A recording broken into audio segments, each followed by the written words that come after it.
oceans of our planet lurk creatures weirder than our wildest dreams or our scariest nightmares.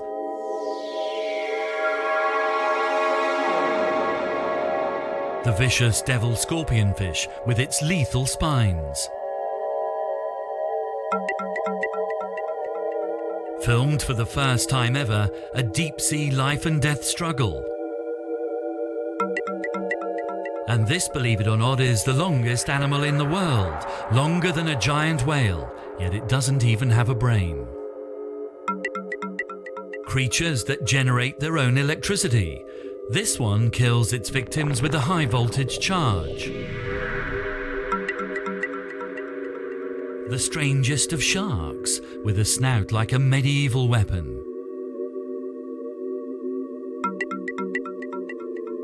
And we come face to face with one of the ugliest of all the ocean weirdos. Our journey into the realm of the ocean weirdo also takes us deep into the abyss, where scientists are using the latest technology to explore uncharted waters, never knowing what they will find next. Only recently has it been possible for science to explore the very deepest ocean abyss using remotely operated vehicles known as ROVs. The operator controls it remotely from on board the mothership. The images sent back from these deep-sea spy ships have opened the eyes of science to the secrets of the deep. Picture quality from these industrial cameras isn't always the highest, but to the scientists, the images are invaluable. In a unique collaboration called the Serpent Project, scientists are able to access video footage routinely shot by the oil industry.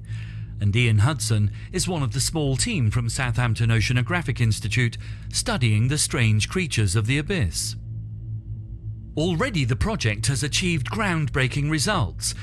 These exclusive pictures show a life and death struggle in the deep, filmed for the first time ever.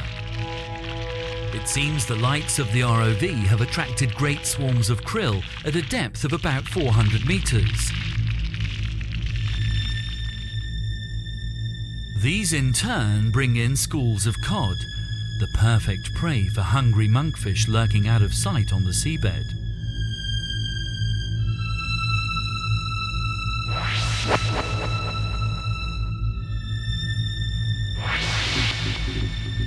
Monkfish are huge animals growing to 3 meters in length. But until these pictures of this big-mouthed animal trying to swallow a large cod, no one had ever witnessed it feeding in its natural habitat.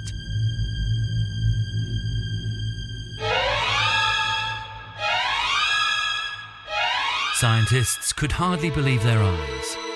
The best thing we've seen so far is a monkfish. Everybody knows perhaps what a monkfish looks like, but nobody's ever actually filmed a monkfish catching a fish in situ, actually in the deep sea before. We were lucky enough to actually film one of these monkfish stalk a cod and capture it in the mouth and then wrestle with it for 2 or 3 minutes. You can see that the cod is kind of sideways across the mouth and it's swimming, it's trying to escape, whereby if the monkfish should have caught it head first and actually got the head inside the mouth, the only place the fish's efforts can take it is deeper into the monkfish's mouth. Having learned its lesson the hard way, eventually the monkfish gets it right and manages to gulp down a whole cod head first, and all on camera. The monkfish goes to so much trouble to capture this one fish, it may be the only meal it gets for 3 months. So, the importance of that one fish to that monkfish could be the difference between life or death. So it's quite amazing that we've seen something so unique.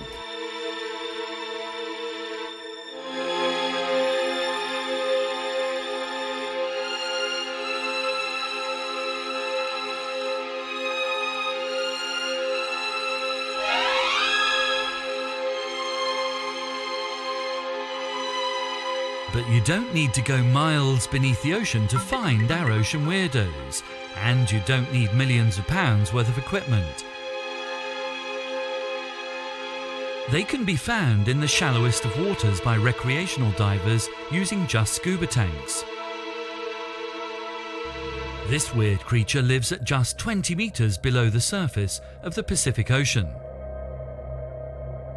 This deadly predator is surely Mother Nature at her imaginative best, a design worthy of a Hollywood fantasy.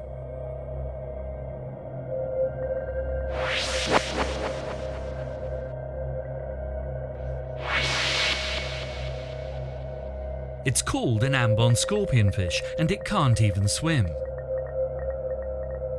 But why has fish design evolved these strange creatures that actually look nothing like we imagine a fish to be?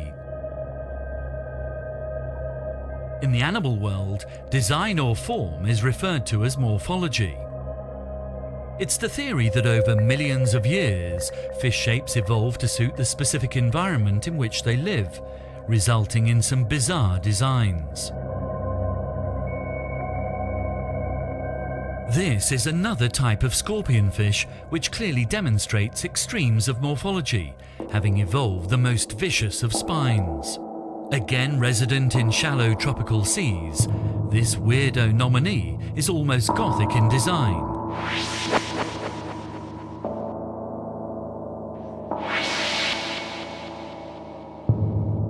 A fishy concoction of spines and deadly poison, it carries the scientific name Inimicus. But turn back the clock to the mid-19th century when they first became freaks of the aquarium trade, and you'll find much more suitable names for this scary-looking character. Everything from sea goblin and bearded ghoul to demon and devil scorpionfish.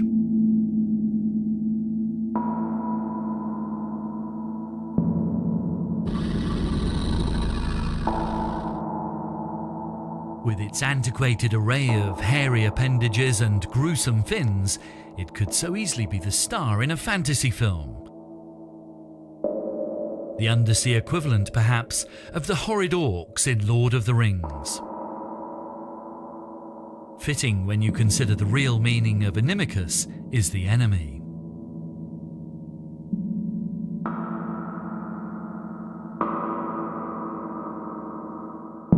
Often concealed just below the sand, this is an enemy whose beady eyes are constantly on the lookout for poor unsuspecting victims, which it disables with stingers that can cause excruciating pain.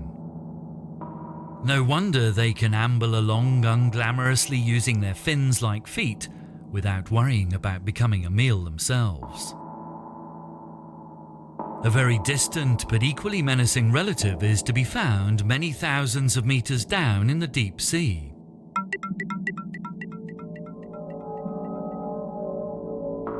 With teeth like twisted needles and looks to kill, the anglerfish is the archetypal ocean weirdo.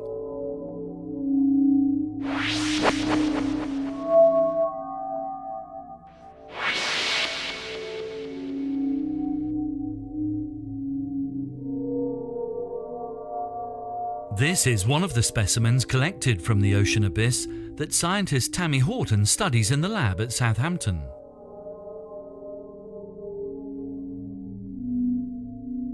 Almost always the scientists have to study dead specimens as they rarely survive the long haul to the surface. All of the animals that I look at, really, apart from when I go away to collect them at sea, are dead already. But that doesn't matter to me, because what I'm actually seeing is the new designs of animals, or the intricacy, the detail in just a leg or an eye. And when you manage to find out that it's a new species, that's a real moment of elation. Some of the creatures from the depths have been the inspiration of Hollywood filmmakers. It's not surprising when you meet these mini marine monsters that the deep provides such fertile reserves to feed our wildest imagination.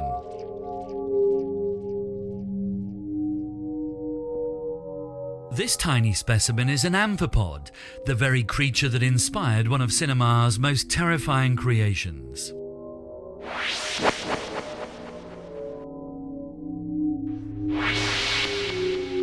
They burrow into deep-sea salp, a jelly-like creature, and eat their insides before bursting out through the stomach wall, exactly like the monster in Alien.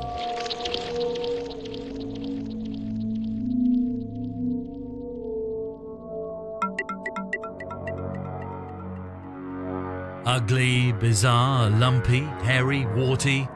Just a few of the names of one of our star ocean weirdos.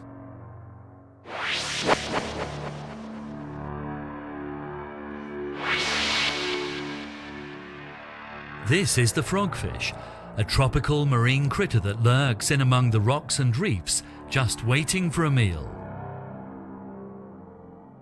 The frogfish is one of the best examples of morphology in action, a fish that no longer looks anything like a fish. They come in many varieties, all with strange but subtle variations. Most can barely swim, so have to walk everywhere.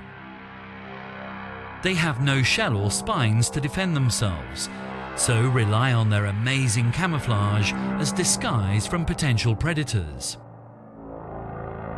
And as they can't move fast enough to catch their prey, the camouflage fools their victims. Even their fins have developed more like feet and toes.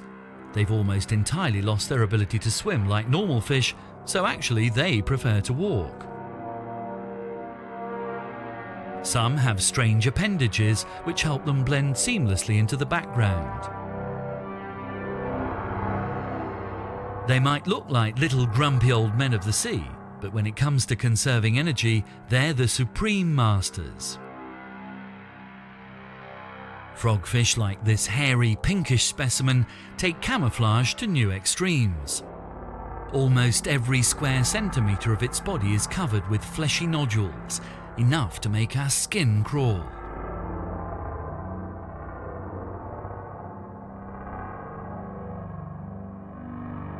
But to the hairy, warty or spiny or whatever kind of frogfish you are, it's likely that the hairier, wartier or spinier, the more attractive you are to other like-minded frogfish.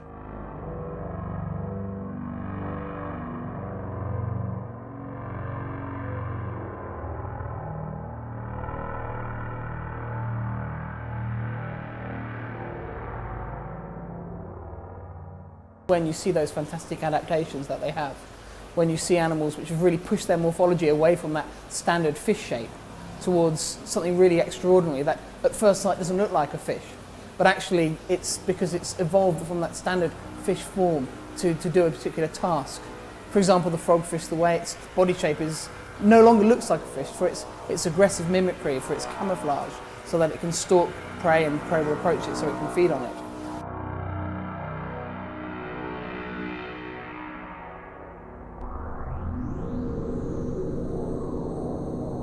This frogfish has evolved in a completely different way to the rest of its family. It makes its home among the sargassum weed and other flotsam at the surface, its camouflage making it almost impossible to spot as it preys on other small sea creatures that themselves seek shelter in the weed. Yet another weird quirk of nature in a sea full of surprises.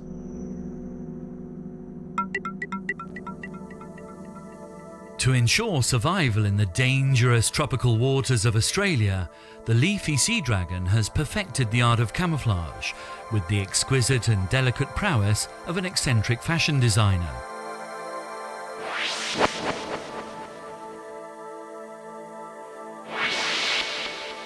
Perfectly at home disguised among the lush foliage, the sea dragon even appears to play to the camera, as befitting a true fashion model.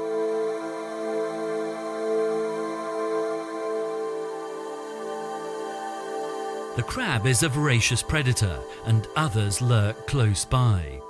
A sea dragon would make a tasty meal for this cuttlefish, itself something of a weirdo. It's only in the sea dragon's outlandish design that it finds protection, its fronds breaking up the lines of its body so that rather than standing out, it blends perfectly into the weedy seafloor that it has made its home.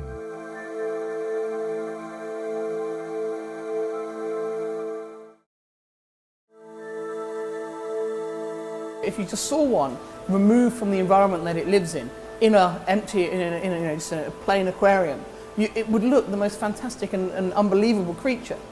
As soon as you see one in their natural environment, in amongst all the fronds of the kelp that they live in, it suddenly all makes sense. And these appendages that it's evolved off its body from a sort of basic pipefish shape, where it started out and it evolved into this very elaborate body structure. It makes perfect sense.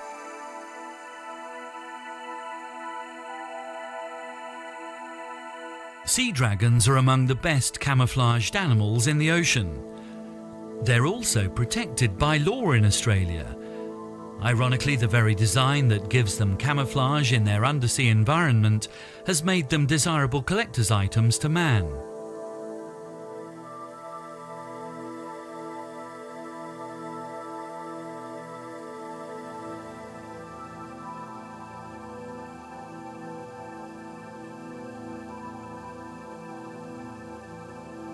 You understand the general look of a fish. It's got that shape with a tail and normal eyes. Yet when we go into the deeper waters, particularly into the twilight zone and the pelagic realm, we get some real weirdies down there.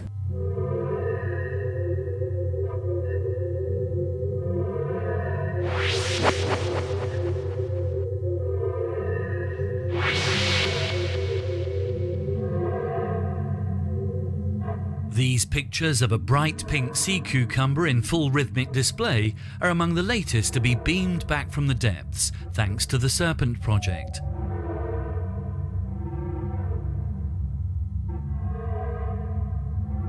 With its umbrella-like head, it's able to move elegantly in the currents in search of food which is in scarce supply.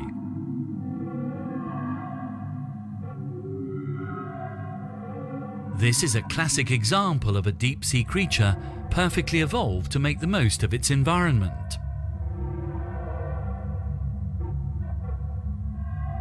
That's the kingdom of the sea cucumber really, 3,000 metres down. That's where you'll get starfish and sea cucumbers and sea urchins and animals which really have a very slow pace of life. They move around very slowly. Everything that they do is very ponderous, and I guess that's the reason that they're so successful at those depths, that they require little energy to move around. So when the sea cucumber does decide it's time to move on, it takes little more than a gentle flick to propel itself into an effortless swim. They live on the plankton that falls like seasonal heavy rain to the bottom of the ocean after it dies in the upper layers.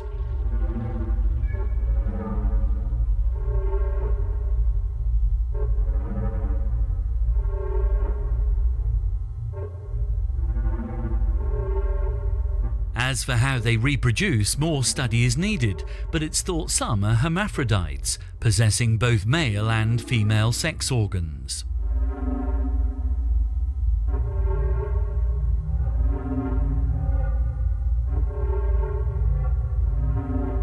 This one has been captured on video here in the Gulf of Mexico, at more than 3,000 meters from its shallower relatives, whose equally bizarre designs continue to intrigue the world of science.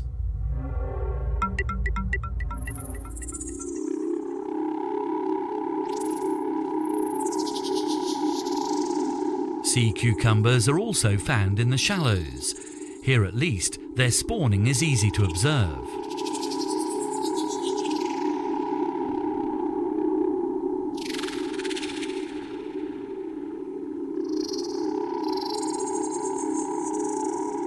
As a favoured weirdo, the sea cucumber's alien-like tentacles, which it uses to feed, are only a part of an extraordinary story.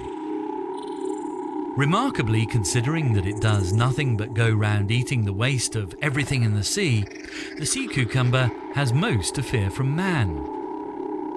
However unappetizing they may appear, to millions they're actually eaten as a delicacy.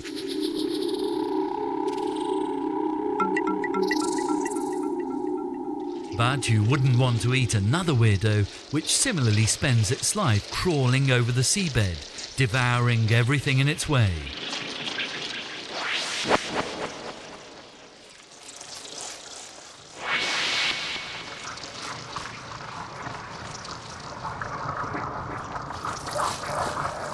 This is known in the scientific world as the nudibranch. It's the strange expanding head that makes it so weird.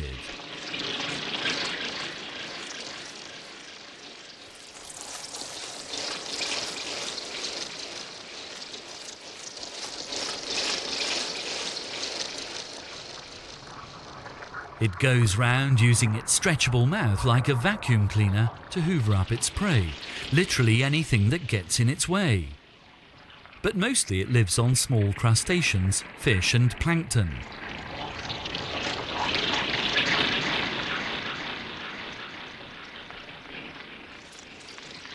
People who've kept them in fish tanks often reported a strange fruity smell in the room. Scientists have now shown that the Malibu nudibranch produces a chemical compound as a defense mechanism, making it very unpleasant to eat.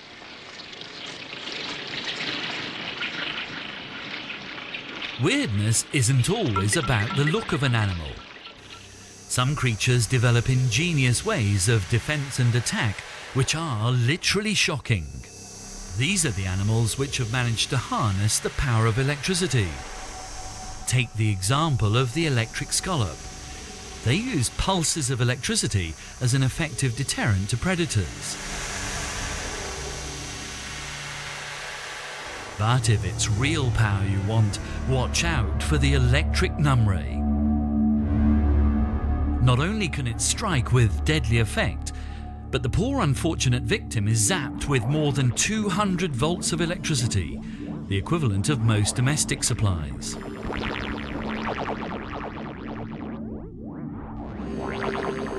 Scientists believe such creatures are able to generate and store electricity thanks to some very clever use of bacteria. It seems we still have a lot to learn about how and why the sea creates such a diverse range of creatures. To this day, we know more about the surface of the moon than we do about our oceans. The chances of seeing something that nobody else has ever seen before is high. And I think it's probably the only job in the world where you can guarantee that perhaps you might see something new that day. Even working round the clock, the remotely operated vehicle of Southampton Oceanographic Institute can only ever explore a minuscule proportion of the vast and still virtually unknown seabed. Theirs is a quest to discover the weirdest inhabitants of the undersea world. And not only in the depths of the abyss, but even in the ocean shallows, there's so much to discover. Almost daily, the remotely operated cameras that routinely film the deep structures of the oil industry are revealing new species and catching fleeting glimpses of marine life rarely seen.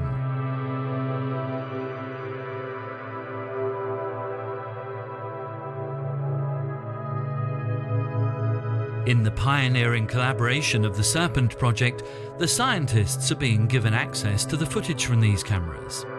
It's a kind of undersea neighbourhood watch to help science make sense of the least explored part of our planet, and provides many more electronic eyes scouring the ocean thousands of metres down, hunting for new species.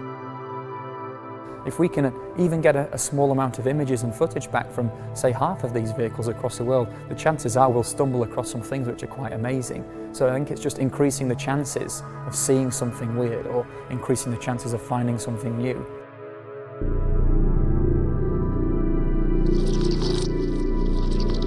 And the project is paying dividends.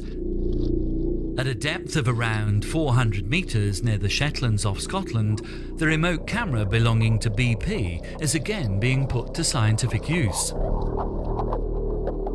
This time they stumble across what the scientists are calling the murderous crab.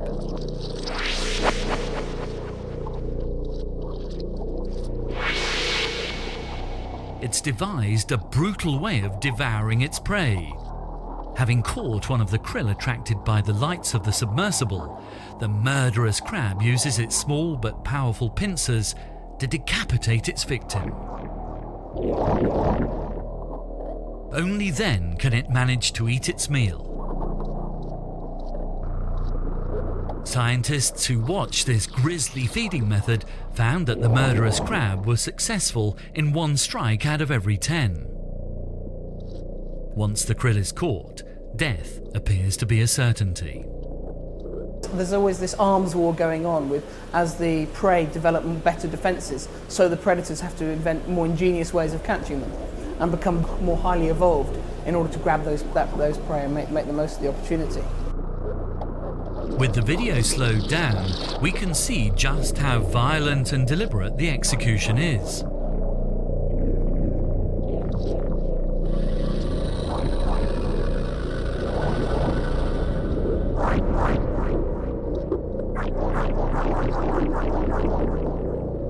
But it's not only in the cold ocean depths that strange and unusual crabs are found. Who would have guessed that this is in fact a crab, only one with hair? Not surprisingly, it's been given the name of orangutan crab.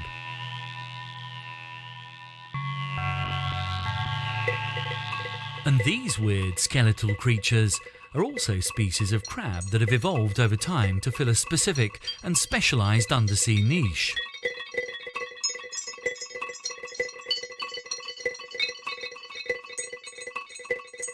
Another crab carries on its head pieces of the seaweed on which it feeds, so that it becomes indistinguishable from its surroundings. Morphology is the buzzword of science, the study of how species evolve very differently depending on their environments. Take the shark. This is the classic shape that people believe a shark to be.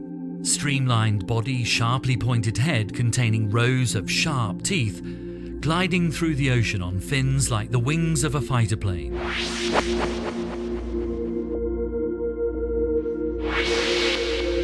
In many ways, the shark is the pinnacle of evolution, the perfect predator.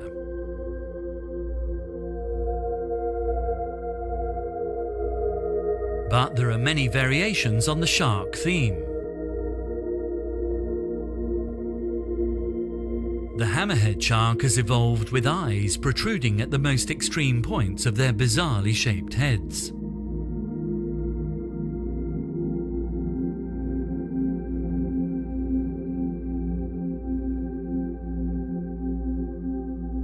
One of the biggest fish in the sea is the giant basking shark. Although coming from the same branch of the shark family as the ocean's deadliest predator, the great white, meat is not a part of its diet. Instead, it survives on plankton strained from the ocean.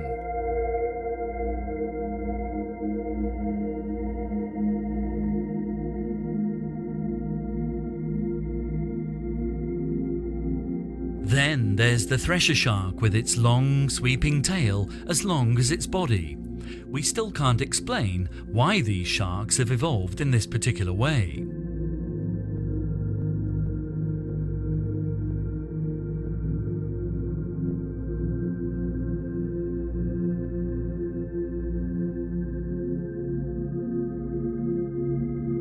Strangest of all is the saw shark. This rarely seen deep-water shark is believed by science to kill its prey by slashing them with its sharply spiked snout, but this is just theory, as no one has ever witnessed them feed.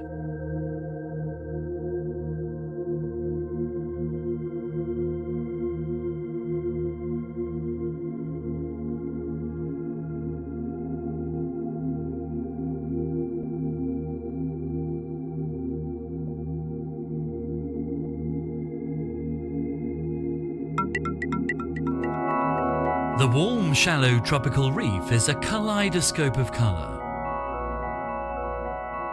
But take a closer look. Hiding beneath a table coral is one of the ocean's most brightly patterned weirdos.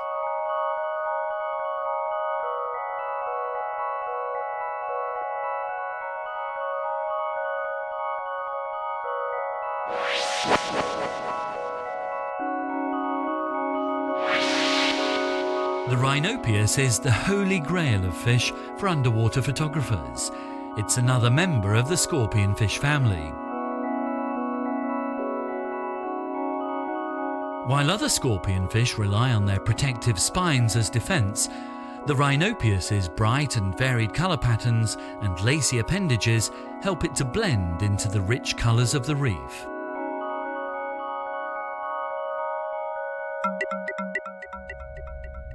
It's an astonishing fact that more people have been into space than have visited the ocean abyss.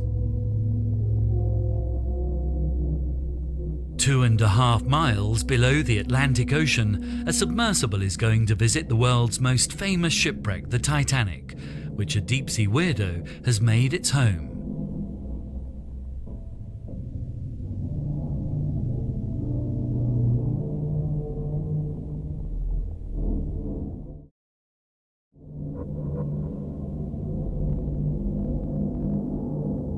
This large, ugly fish gets its name because its tail looks like that of a rat. That's why it's called a rat tail.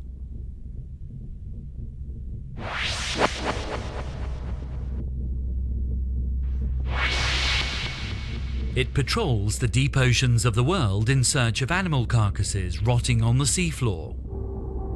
It's one of the weirdos that continues to haunt the rusting remains of the Titanic.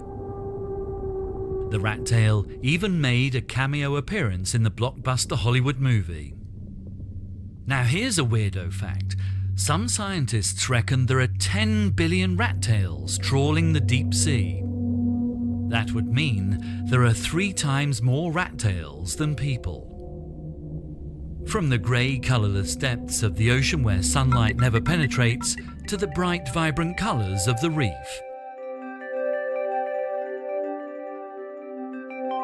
Nudibranchs are some of the brightest coloured creatures of the ocean.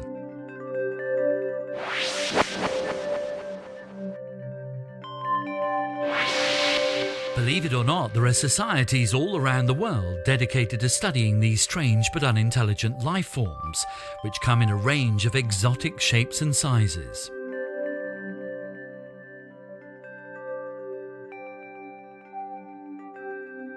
The name nudibranch literally means naked gill.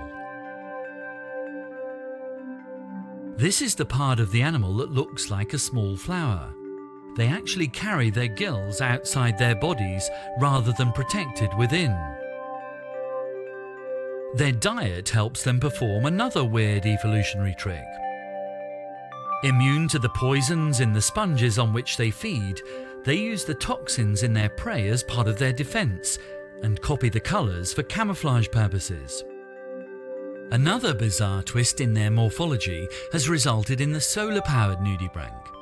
It looks like a piece of soft coral, and in fact does something very similar. It provides a home to dozens of single-celled algae, which convert sunlight into energy. So the algae get a free home, and the nudibranch benefits from a cheap source of energy. And it probably needs the energy in big supplies when it comes to mating. Nudibranch sex can take up to 5 days, and some species end up laying hundreds of thousands of eggs, even millions.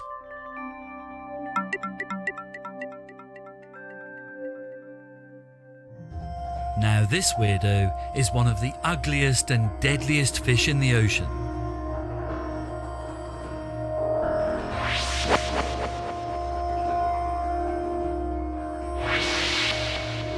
It's bad enough that the stonefish is almost impossible to see when camouflaged on the reef. When lurking hidden just below the surface of the seabed, it's impossible to spot unless it moves.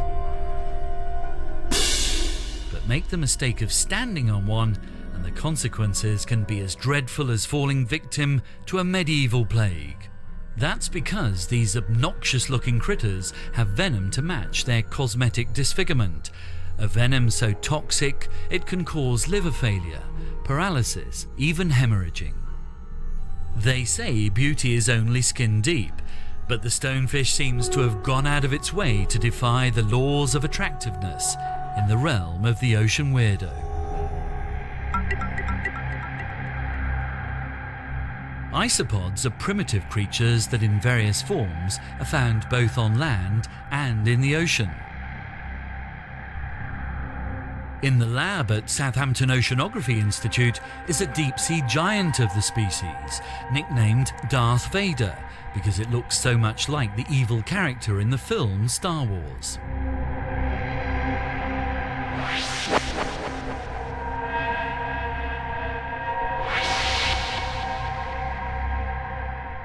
Darth Vader, he's our famous big isopod, and we've had him in the collections here for a long time. He's become a bit of a favourite specimen. He's about 45 centimetres long, and these animals, these isopods as they're called, these are the ones that are the common relative of your woodlice in your garden. Now, as you can tell from looking at the specimen, it's very, very different in size to the isopods that you would find in your back garden under a rock or something. This is a very good example of abyssal gigantism. It's when an animal whose relatives in shallow water, or on land in this case, are a lot smaller than this particular specimen.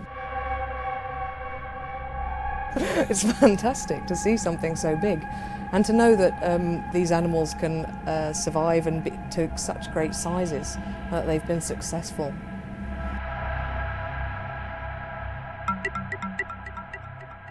Swimming through this swarm of jellyfish may seem crazy, but these are in fact non-stinging jellyfish.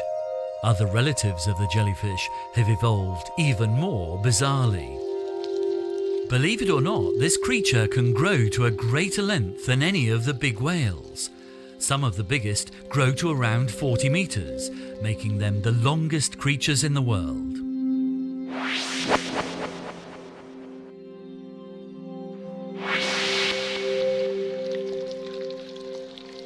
It's called a siphonophore, a twisting, swirling mass of individual animals all joined together in one long colony of transparent jellies.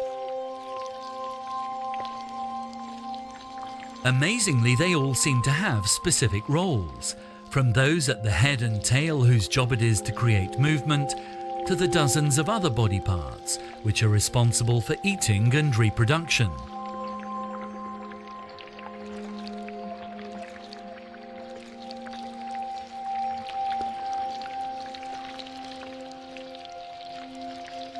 And just like its more common relatives, the siphonophore is equipped with deadly stinging cells which cover its body, providing an excellent defense against the myriad of would-be predators.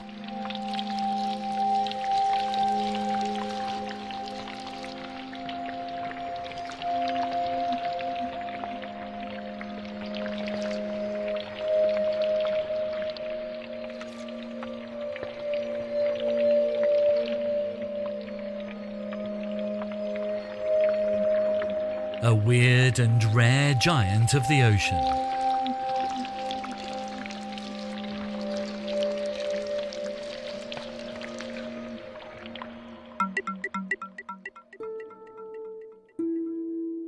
At the other extreme, we have weird and beautiful in the shape of a sea creature best known because its head looks like a miniature horse.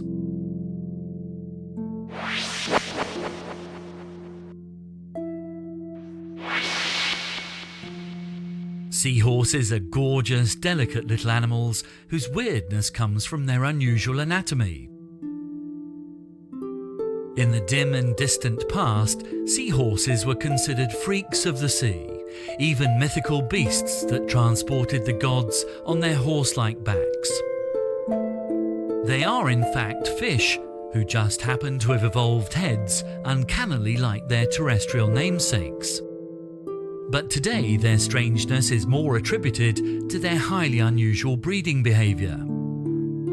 Not only are they devoted couples who pair for life, there is another quirky twist in the seahorse tale.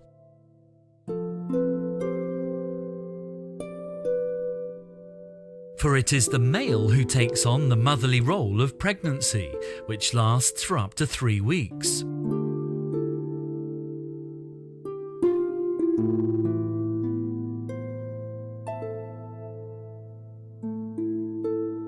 At the end, the pouch of the male seahorse bursts with life. As many as 150 tiny identical replicas of their parents flood into the sea. It's very much a sort of a division of labour between the males and the females. The young actually come out as fully formed, ready to go, tiny little versions of the adults.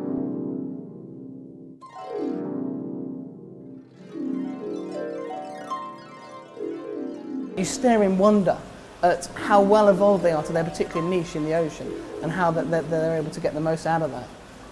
Just for example, the frogfish.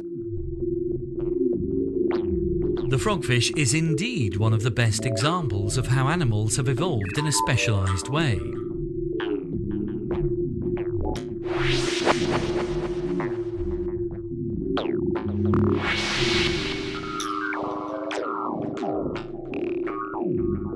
Slow-moving creatures, instead of pursuing their prey, they entice them with a built-in lure. An ingenious adaptation which is really a part of the dorsal fin that scientists call the elysium.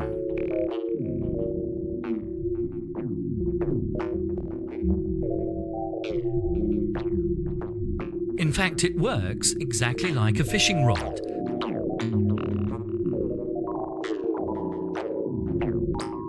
Some lures resemble shrimps. Some are more like fat, juicy worms. And when their victim has been drawn in by the lure, they pounce with the lightning speed of the fastest mouth in the sea. To feed, it doesn't need to be able to swim. So why bother? Why waste yourself being a generalist? Get very specialised and become very good at it.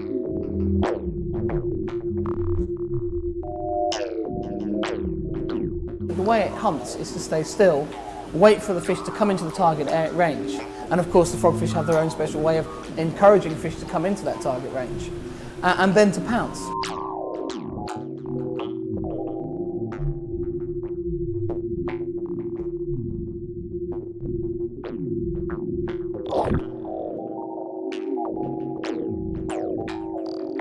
This frogfish is making the most of a stroke of luck. The camera lights have attracted a small school of fish, and the frogfish is gorging himself on this unexpected feast.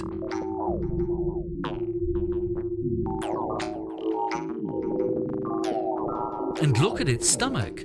So fast is the speed of the strike that its victim is still alive, wriggling around inside its belly.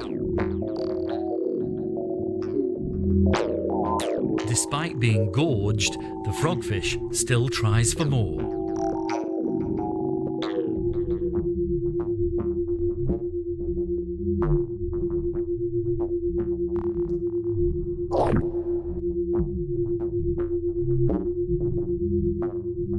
And you can see how something like a lure would evolve on a frogfish.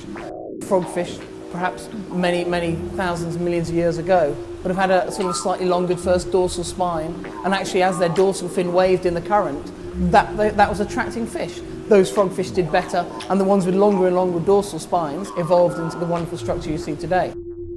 Its success rate isn't especially high, but when the frogfish does manage to catch a fish, it does so in the blink of an eye, almost too fast for the camera.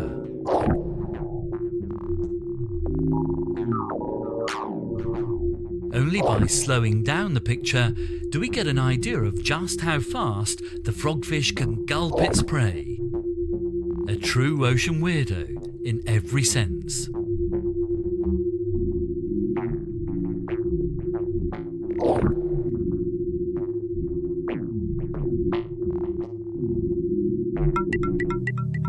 Another dividend from the Serpent project is causing the team great excitement. Life may be sparse in the deep ocean, but every now and then something very unusual comes along. The common squid hunts just below the surface of the nighttime sea. But it has strange relatives that live in the darkness of the deep ocean.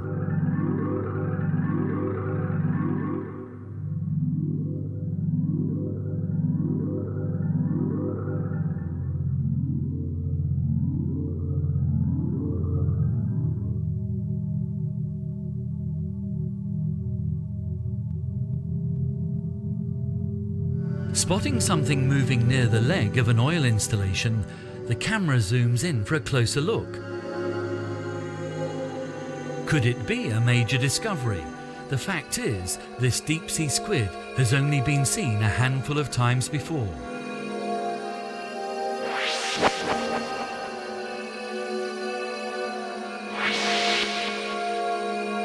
It's called the Dumbo squid because its fins resemble the ears of the character Dumbo the elephant.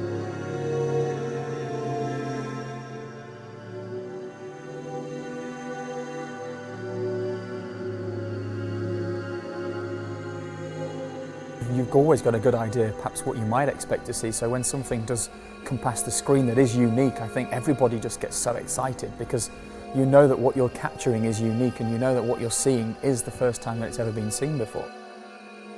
Growing to several meters in length, the Dumbo squid now ranks among the previously unknown giants of the deep. For the scientists, it's another priceless discovery which helps inspire the continued exploration of the deep. We've perhaps explored 1% of the seabed below a few hundred meters deep, so the deep sea really is the largest and biggest untouched frontier left on the planet. Who knows what weirdos are prowling the world's oceans, never before seen by human eyes. Perhaps even stranger than anything we can muster in our wildest dreams or scariest nightmares.